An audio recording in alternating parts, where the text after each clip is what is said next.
Hi, welcome to Cubs in Culture for February 14th, 2018. I guess happy Valentine's Day. I don't know why this day is associated with romantic love, because St. Valentine was beheaded today. Anyway, continuing our exploration of the Inarritu filmography, it's up to Birdman. Birdman won Best Picture, Best Director, Best Screenplay, and Best Cinematography. It's not my favorite film by him. That's still The Revenant. Now that I've actually finished watching The Revenant yesterday, I might get to it today. Anyway, but in any case, Birdman and The Revenant are together. They're two quantum leaps forward in his filmography, and I think so. His earlier stuff is great. But when these two films, Birdman and The Revenant, give me a second. In any case, so this one, as impressive as a seeming single shot of the movie is, because this movie, it's not one take. It's actually been stitched together digitally and with various motion control camera shots.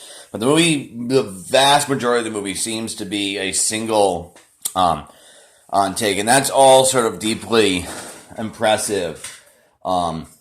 In terms of its direction, and I like Inarritu's use of French scenes, which is a new scene happening because a character enters or leaves. That's what a French scene is, as opposed to cutting location, actors move in and out of scene. Anyway, but with that being said, it's actually the movie's screenplay that is sort of the best part of it. Apparently it took 2 years to develop the screenplay. Anyway, so the story is it's a black comedy or satire, and it centers around a washed-up actor who's trying to launch or stage a sort of an artsy-fartsy Raymond Carver adaptation, and him having something like it depends how you sort of interpret some things, but having like a midlife crisis.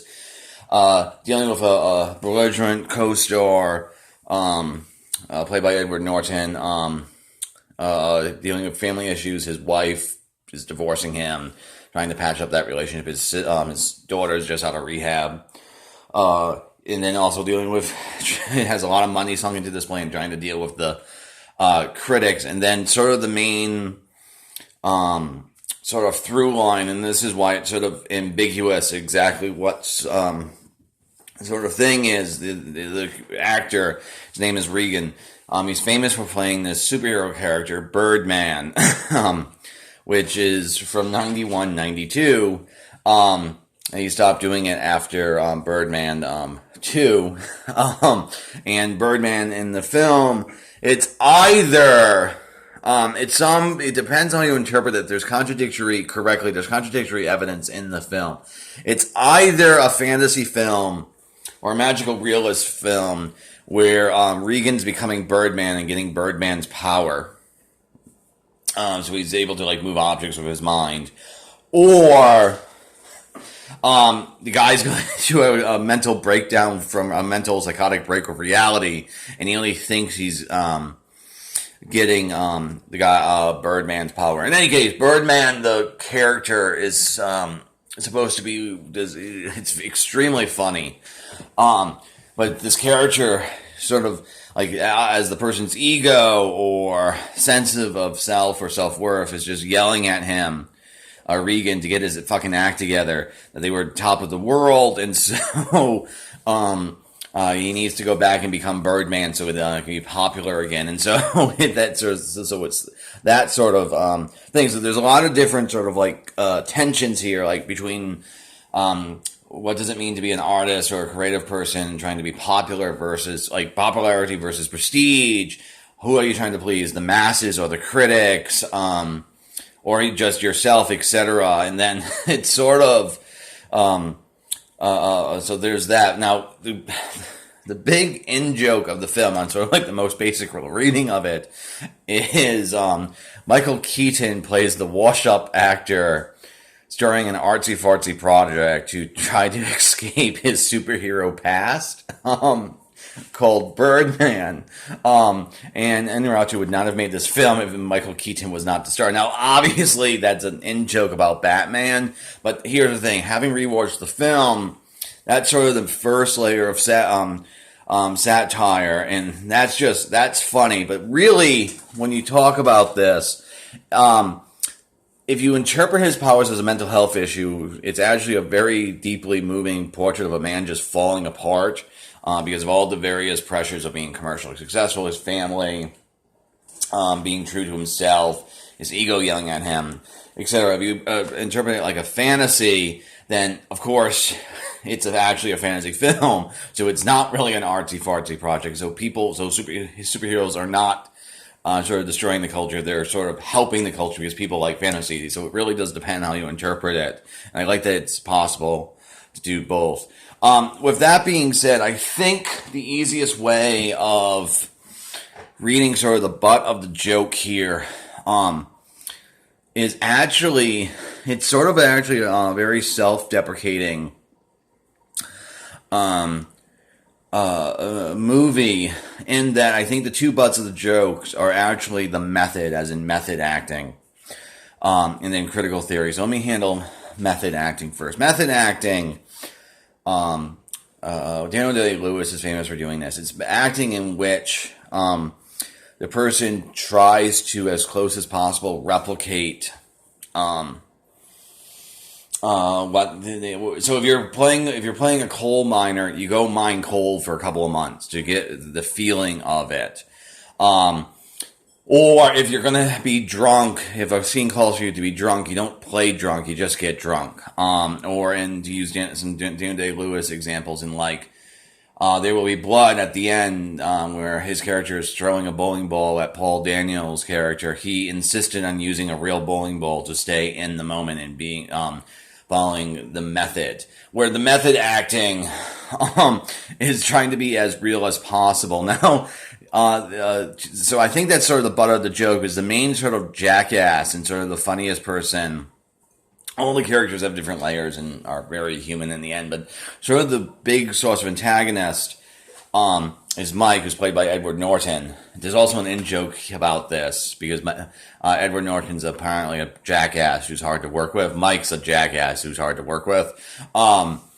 Where he's very much a method actor. So there's an entire scene where he breaks down because instead of getting gin, he gets water and he freaks out because it's not truthful. This desire to be truthful. And then sort of the big joke at the end where Regan actually shoots himself in the face as a suicide attempt.